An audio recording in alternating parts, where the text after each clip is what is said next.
గుర్తుపెట్టుకోండి, కీడు లేకపోతే ఉండదు, కానీ కీడుల నుండి మనం తప్పించువాడు ఆయన, శోధనల నుంచి మనం తప్పించువాడు ఆయన. ఆసా భయపడ్డాడు ఎవరికి? బయాషాకు. హిజ్కియా భయపడ్డాడు ఎవరికి? అష్షూరీయులకు. అయితే విషయం ఏంటంటే వీరు భయాల్లో ఎవరి మీద ఆధారపడ్డారు అనే ప్రశ్న.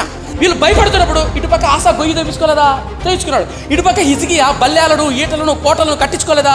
కట్టించుకున్నాడు. కానీ ఆసా అనే వ్యక్తి అన్ని జనుల మీద ఆధారపడ్డాడు, హిజ్కియా అనే వ్యక్తి దేవుని మీద ఆధారపడ్డాడు.